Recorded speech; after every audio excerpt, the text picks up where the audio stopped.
thank you for inviting me to this wonderful session. And I also appreciate the lecture of the previous speaker. I would like to talk about the production of fake science publications, the mass production of it. How big is the problem and why? The reason I'm interested in this is not only because I'm a scientist that is concerned, but I'm also a journal editor that gets these papers more and more, I must say. And also I'm the chairperson of the state chapter of the German Universities Association. So I kind of have different hats on my head, why I'm concerned about that. Now, let me start by just showing you a list of known publications that are fake, some of which come from the retraction analysis that we just heard about, but there are various other sources and publications that list proven fakes, that is, papers that have obvious and provable mistakes, like incorrect data. They have copied text plagiarisms, image plagiarism, and for whatever other reason were retracted from the record. And if you look at this list, you see that the total number, it may be bigger by now, but was at the time when we analyzed it in last year, around 14,000 known fake publications. Now, considering that we have about 1.3 million biomedical publications per year, this number is relatively small, even though 14,000 fake papers is a big number, but relatively it's small, and that may explain why there is not so much attention, or was not paid to fake publishing as such. Now, I got concerned about it when I heard from a colleague in Germany, from the Charité in Berlin, about the existence of fake publications and paper mills. Paper mills are agencies which produce automatically in industrial style and AI supported, so artificial intelligence supported, production of complete fake papers, and they sell them for good money. And as an editor, I was wondering, well, is my own journal affected by it? And of course it was as well, but I've never thought about this possibility that people would create fake publications, not just plagiarism, but create the whole thing based on fantasy using AI. So this motivated me to get into this question and study it quantitatively. But before I go into some of the data that we found, what are paper mills? Well, paper mills are for-profit illegal organizations. They present themselves as editing service or similar kinds of titles. They produce and sell fabricated or manipulated manuscripts. How do they work? They use AI-supported automatized manuscript production that is of high enough quality that they pass peer review, not only in the lower ranking journals or in predatory journals. I'm talking about regular journals that have been on the market for a long time, that are well accepted. Like my journal is now in the 40 volume, over almost 30 years old. And we have published fake papers without knowing until I became aware of this issue. So it is of concern, but the reason that there are so many fake papers these days is, as we heard in the last lecture already, is that students and scientists are under extreme pressure to publish, not only in low and middle income countries, but also in the developed world, because there the career can make or break based on how many papers you publish and what the impact factor is. Typically, predator journals don't have much of an impact factor, or at least not a real impact factor. Typically, they come from lower ranking institutions that don't have the capacity to do the kind of research that the paper is describing. And I have a suspicion that some of the motivations to, or some of the pressures also come from institutions or even from nations or national governments who request more productivity in science. meaning and using this as a criterion that things were published. So the motivations are quite high to be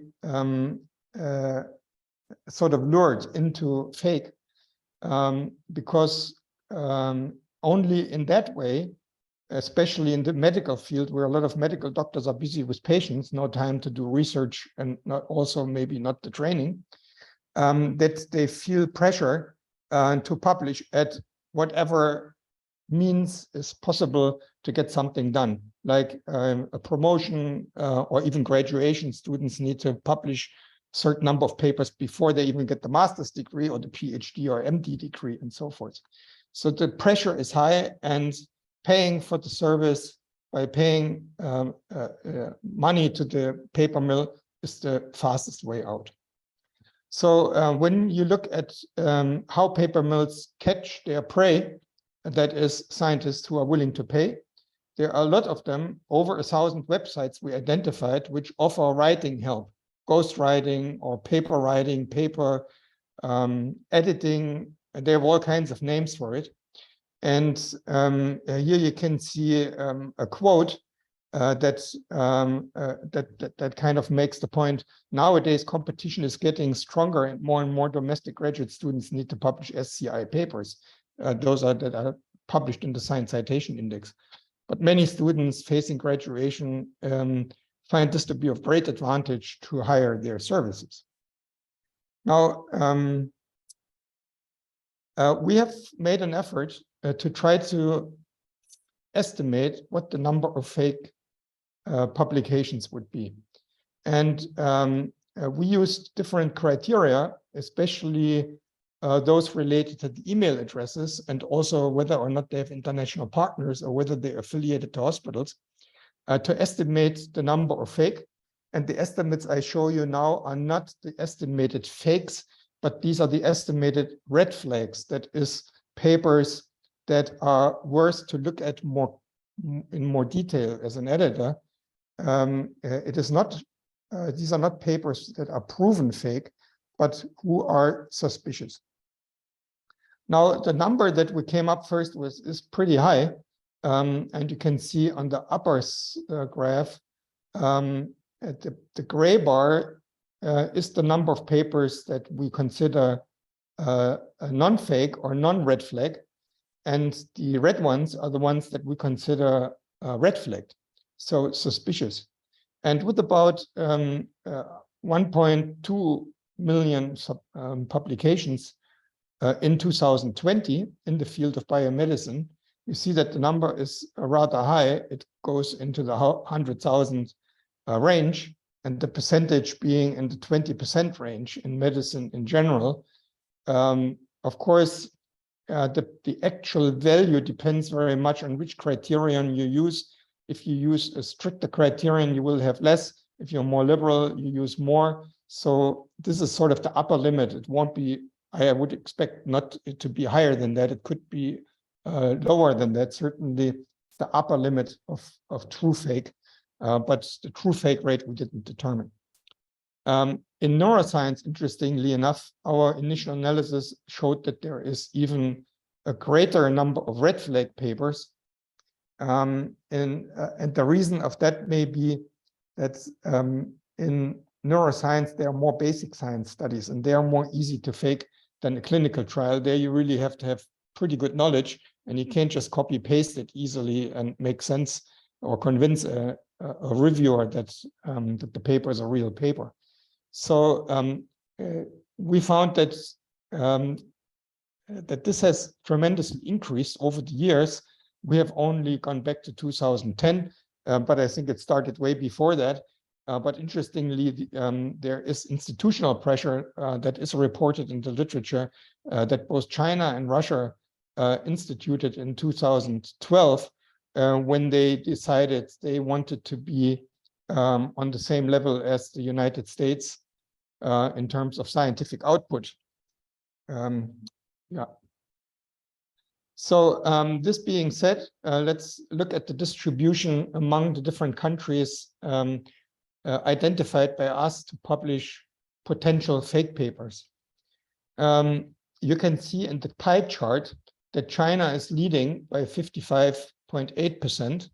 And on the left, you see the different countries and their respective fake rates. So here you see the number of screened papers that we looked at. Overall, in the whole experiments we did, we screened about 15,000. And here you see the relative percentage of papers that come from Russia. 48% are suspicious. And similarly, Turkey, China, and Egypt, and also India. Then we kind of have a drop, and you can see this in this graph, that maybe the peak here of the peak countries, it may be institutional or policy pressure that almost forces scientists to fake.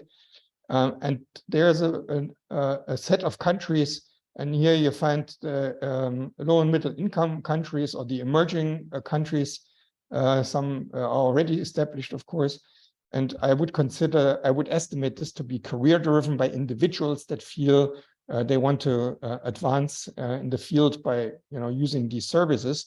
And then we have the so-called developed world, where we find it to be somewhat of an error margin.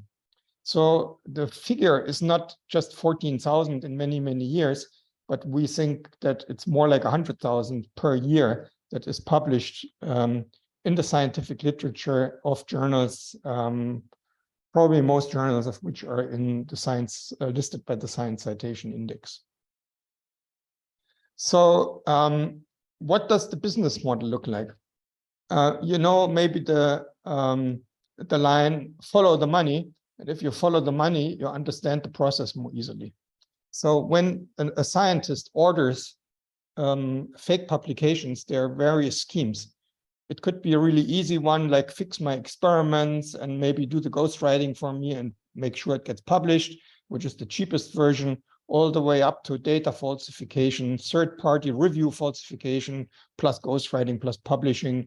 Or this is the fourth version. It's like you go to the supermarket and you look for a T-shirt and you see what fits you. They actually advertise titles on the internet where you can buy a title that fits to your qualification or your anticipated qualification, and you just pick the title that best fits you. It's like buying a T-shirt that you like the most.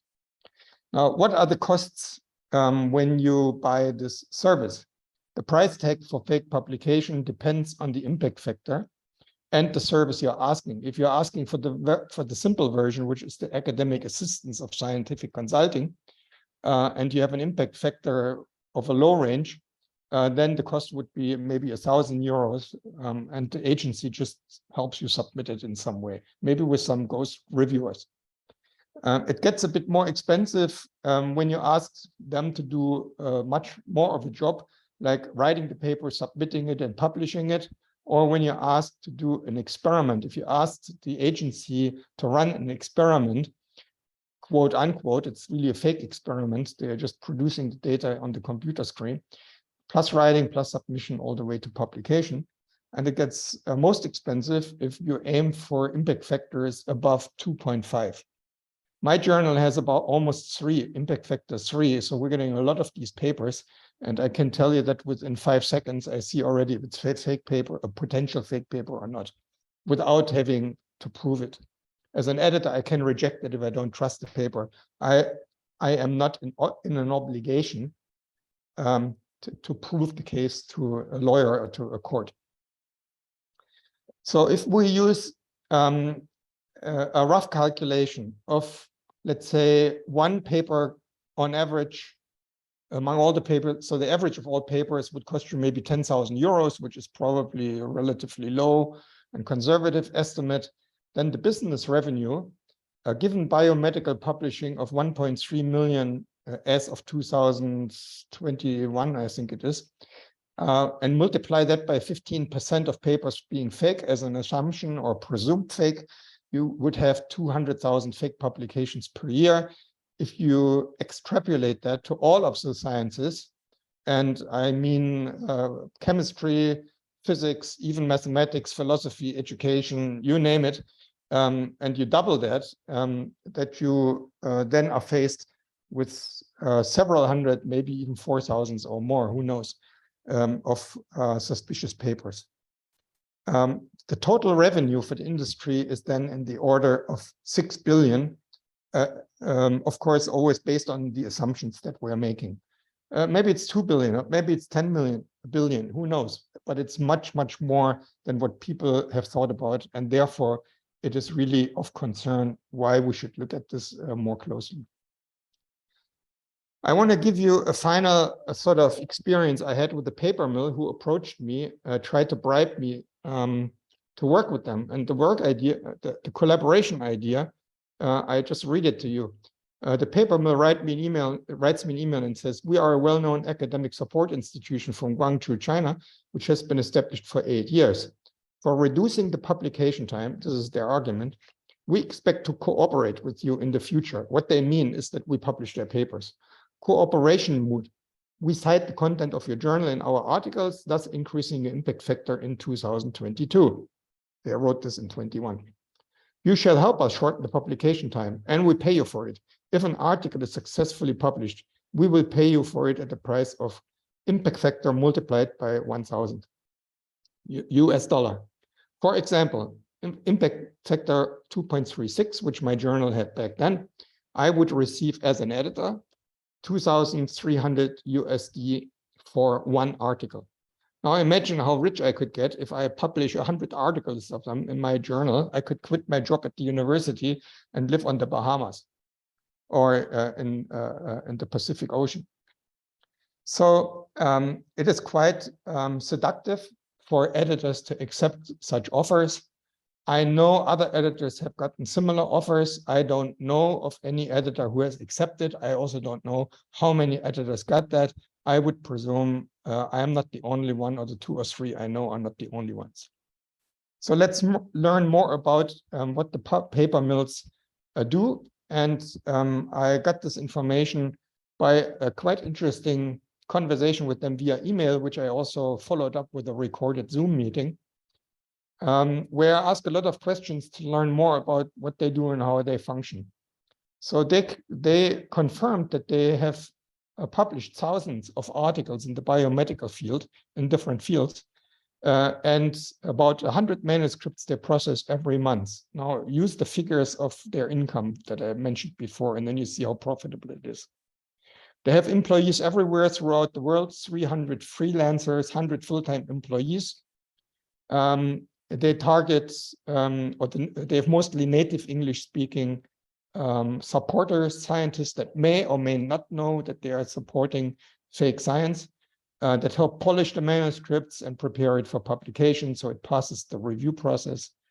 They have colleagues who have previously worked at different companies, some of which have a lot of suspicious journals, like NDPI, AME Publishing Corporation Company, Hindavi, and maybe others that one should take a look at. And also the paper mills suggest qualified reviewers. So I have gotten those reviews from so-called qualified reviewers. The reviewers then they write on their paper, this is an excellent paper, go ahead and publish. Or they say there is a mistake on page 5, otherwise it's fine. This is the kind of reviews you get which are totally worthless and are of no value at all. Also, they are proud to say that they have a lot of alumni from Sun Yat-sen University in Hong Kong and the University of Hong Kong. And they have reviewers who review manuscripts more friendly, meaning they accept them without reviewing them. So this has a tremendous impact on the science in general and also impact on society at large. Fake publications is, first of all, a very profitable business for paper mills, but also indirectly for science publishers who are in part aware of the fake publications and try to sort of weed them out. But nevertheless, those that pass the peer review or the weeding out process, nevertheless, they also generate revenue, especially for open access publishers who also have much less cost than publishers who still sell actually paper printed journals in subscriptions to libraries. Fake publications create a massive knowledge pollution, which is the biggest concern I have, which is why I'm investing my own personal time into researching into this. And it pollutes the global permanent scientific record. It wastes human resources and financial resources, and it creates serious risks for society, both in the health domain, in economy, environmental research, technology, and so on, material sciences, and it's even a security risk.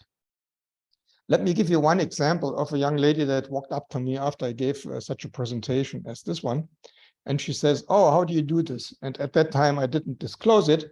And I said, I can't tell you, but why are you interested in it? She says, I am a consultant. I run a little consulting company of 2-3 people. And we are really highly specialized in the topic of fertilizers. And we get questions of fertilizer of our customers, which are administrations and governments of the third world, especially in Africa. They ask me, what kind of fertilizer should we use for our earth, for our agricultural development, so that the crop is growing well? And if I give them the wrong fertilizer, it could lead to a famine. Now, if you think about just this one example, how it could maybe cost people's lives, we should get really concerned, because it's not only agriculture, it's medicine in general, it's biotechnology, it's physics, it's chemistry, it's psychology, sociology, marketing research. I heard from all different fields where people say, yes, we are aware there's also fake science. And the biggest risk of all, even sort of on a meta level, is that in the end, academic publishing and publishers not only ruin their own reputation, but the general public could lose trust in science in general. You may have also witnessed the discussion around possible side effects of vaccinations in the COVID crisis, how some information was transported, but other information was not given to the general population. And people started wondering whether they hear the right story about science, whether it's true or whether it's wrong. And if now we find out that the publishing field is polluted, even in a small percentage, even let's say 5% or 10%, then there is a risk that the general public loses trust in science as a whole, including all the serious scientists like you and us, who try our best to find the truth, rather than just collecting fake publications on our track record. Finally, this whole situation gets even worse by ChatGPT, because combining fake publications with ChatGPT, it is now possible to translate science, and I mean honest science and fake science, to the public media automatically. No journalists needed to look at the content, and ChatGPT will just do it automatically, no matter whether it's right or wrong, whatever is being said. So with this, I would like to end by trying to increase your awareness that fake publishing is not something small, but it's something quite of concern. And I don't think it's an exaggeration to say that this is the largest science scam of all times. Thank you very much for your attention, and I look forward to questions if the time still allows.